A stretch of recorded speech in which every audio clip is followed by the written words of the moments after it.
Vous avez 95% de chances d'avoir un couple heureux si vous faites cette action. Et c'est pas moi qui le dis, c'est une nouvelle étude scientifique qui est sortie qui nous apprend justement que les relations peuvent être hyper épanouissantes. Ce n'est pas simplement des ruptures, des conflits, des crises, des ajustements, des sacrifices, des compromis. Tout ça, on peut le mettre de côté si vous réalisez l'action que vous allez apprendre dans cette vidéo.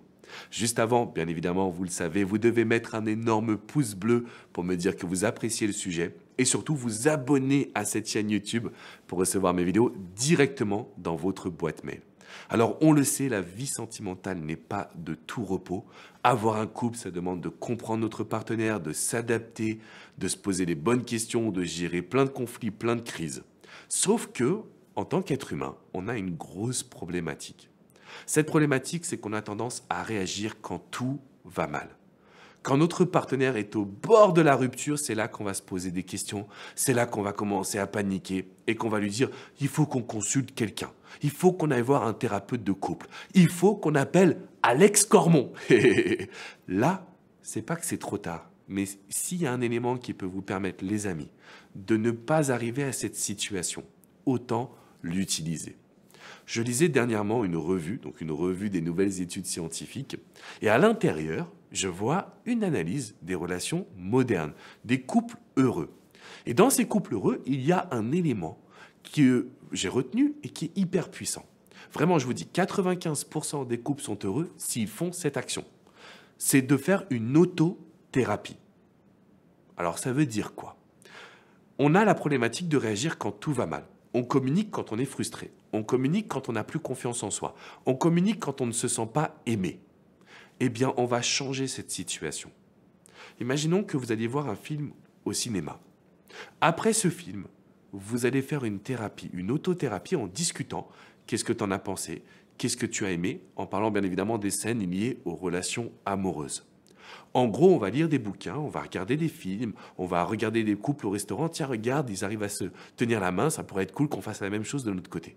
En fait, nous sommes en constant apprentissage, constante réflexion qui va nous permettre de parler de notre relation ouvertement, dire les choses qui vont bien, dire les choses qui vont moins bien et surtout apprendre à être 100% connecté avec notre partenaire. Ne pas attendre les problèmes pour réagir.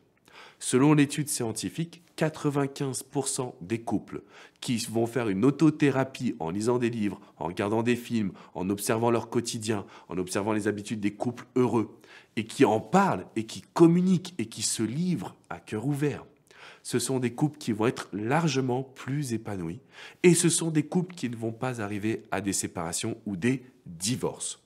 Donc mon objectif dans cette vidéo, c'est de vous faire ouvrir les yeux sur le pouvoir de la conscience. Ça veut dire quoi? Ça veut dire que si j'ai conscience que je dois entretenir mon couple, faire rire ma partenaire, communiquer sur mes ressentis, repérer ce qu'il y a de positif, ce qu'il y a de négatif, pas forcément que dans mon couple, dans tous les éléments du quotidien. À partir du moment où j'ai mis de la conscience dans ces éléments, je sais que je suis en train de bâtir une relation qui va être hyper forte, hyper durable et hyper puissante. Donc là, ce que je vous invite à faire à partir de maintenant, c'est de pratiquer cette situation avant de vivre une séparation, avant de vous retrouver dans des phases qui vont être hyper compliquées. Et la bonne nouvelle, c'est que j'ai réalisé une vidéo pour vous permettre d'avoir un couple hyper heureux. Je vous la mets dans la description juste en dessous. C'est une vidéo qui est sur YouTube. Donc vous cliquez sur ce lien et vous allez avoir accès à cette vidéo qui vous permet d'avoir un couple épanouissant, un couple positif, un couple hyper heureux. Prenez l'habitude de faire votre autothérapie. Vous n'aurez pas besoin de passer par un coach, par un thérapeute, par un psychologue. Vous allez pouvoir gérer la situation en ayant une communication ouverte, en étant main dans la main également avec votre partenaire. Juste avant de partir voir l'autre vidéo, ce que je vous invite à faire, c'est mettre un pouce bleu, vous abonner à cette chaîne YouTube et prendre conscience que quand on ouvre son esprit, quand on essaie justement de s'améliorer au quotidien, on va adresser les problèmes au moment où ils sont encore tout petits. Quand on attend qu'ils prennent de l'ampleur parce qu'on a peur de communiquer, parce qu'on a peur d'être quitté, parce qu'on a peur de faire chier, excusez-moi le terme, notre partenaire, malheureusement, les problèmes ne vont faire que grandir. Et quand ils grossissent, on peut atteindre le point de non-retour. Et bien évidemment, c'est ce que je veux absolument éviter pour vous. Je vous laisse cliquer dans la description pour continuer votre lecture sur cette chaîne YouTube. Regardez les vidéos et surtout, vous informer des nouvelles informations qui aident à sauver les relations.